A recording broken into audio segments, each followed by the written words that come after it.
જય માતાજી, જય શ્રી કૃષ્ણ. મારી યુટ્યુબ ચેનલ નિહાળતા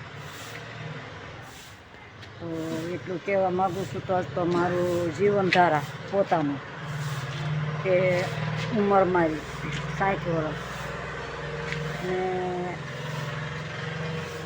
જાગું 5 વાગે, ચા પાણી પીવું, એક દુખાવાની ગોળી લઉં છું. તો ગોળી લઈને અડધો કલાક પ્રભુ ભજન કરું મારા હાથમાં લઈને. ને ગુરુમુખી છું તો ગુરુનો મંત્ર હોય તે મંત્રનો હું જાપ જપું છું.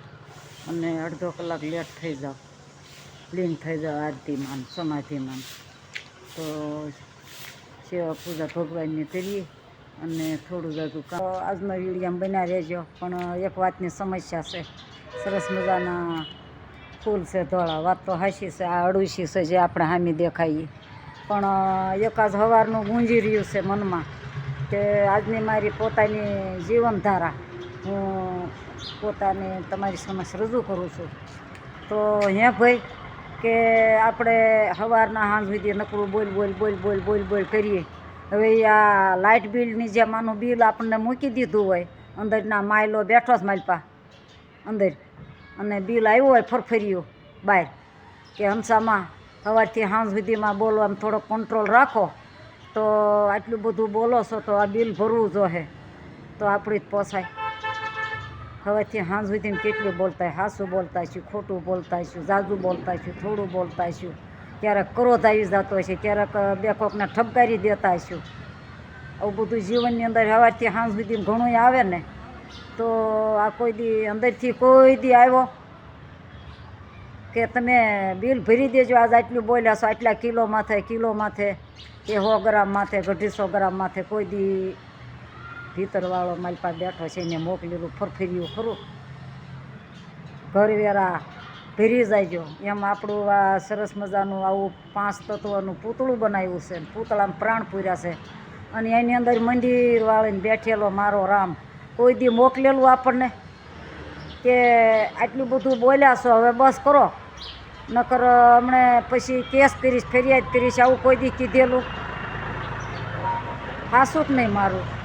તો આપણી વાણી, પાણીના વર્તન વિવેકથી વાપરવાનું, અને સરસ મજાનું વિવેકથી ન વાપરીએ અને એની ઉપર કંટ્રોલ ન કરીએ તો આ ઉંમરે બરાબર નહીં.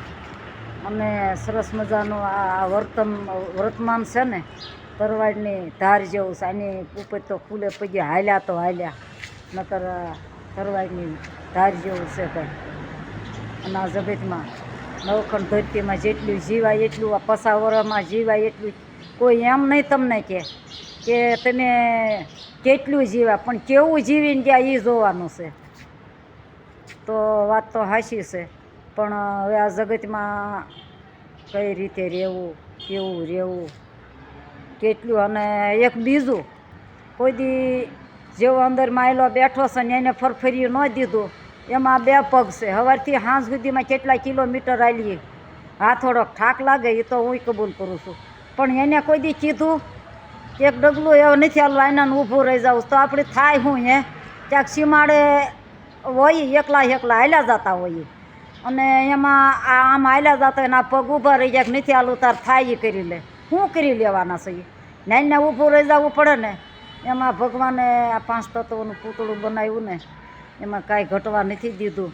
અને એમાં અમે આયુના નેહડામાં રહીએ. થોડી જાજી સરસ્વતી જીભ ઉપર આપી છે, નકર હું ભાઈ અંગૂઠા સાબસો અને 63 વર્ષ, 8 ને 3 વર્ષ, 3જું વર્ષ. અને આટલું બધું જો બોલતી હોઉં તો અમારી ભગવતી કેટલી સહાય કરતી છે મારી અને આમાંય મારે બધું માતાજી કીધું કે મને તું બહુ બહાર ન પાડતી, તેથી તારું ગયું એટલે જો માતાજીને કબૂલ કરી લીધું. માતાજી આ કોઠામાંથી ક્યારેક જગ્યામાં વપરાઈ જતો હોય સારા માણસ પાસે 5 શબ્દ તો મારી મને સજા ન કરતી. તો માતાજી કે પણ ઠેકાણે, મેં કે હા મારી ઠેકાણે કહીશ. સારા માણસો છે ને કોક મારી હાંસી ન ઉડાડે, મારીને તારી 2 હાંસી ઉડે ને મારી તો હા મને મંજૂર છે. પછી સારા માણા હારે થોડી વાર બેઠા હોય ને તો એ બધી વાતો કરું. મારે એ 18 વર્ષ ત્યાં પગ વયો ગયો હતો, પણ મારી ભગવતી ઘરે આવી અને અમારે 1.5 ડુંગર અહીંથી 3 કિલોમીટર છે તો એને હાથ બેઠ્યો છે. તો કોઈ અમારી બેનપણીઓ જેવા થઈને આવ્યા અને ડેડે મને લઈ જવા એમ કીધું કે હાલો ડેડે આવવાનું છે તમારે. તો મેં કીધું બાપા તમે જાઓ મારા પગને. અરે ભાઈ પગ ન હું હાલે, કાલે પગલા તો માંડજો ડેડે સામે, બાકીનું અમે લડી લેવું, અમે હામાં આવીશું. અરે બાયું તમે જાઓ, પણ મને ઓળખાણ નહોતી. અને આ માએ મને પગ દીધો. માની ભેટ છે મારી પાસે, એક પગમાં તકલીફ છે 18 વર્ષથી, અને એના કારણે અત્યારે હું જો આ સરસ્વતી માની સાક્ષી, હું ખોટું તો નહીં બોલું, મને ખોટું બોલતા નથી આવડતું. ખોટું બોલવાનું હોય પણ નાના છોકરા પાસે અમુક વાત હોય ને તો થોડુંક બોલવું પડે, અને એક ખોટું બોલવું પડે. કોકને જન્મ વચ્ચે મરણ વચ્ચે કાંઈક તકલીફ હોય તો ખોટું બોલવું, આ પાપ નથી. તો હું બાળકો આવ્યા તો આખો દી મોજ મસ્તી કરતી હોત તો થોડું જાજુ ભાઈ બોલતી હઈશ.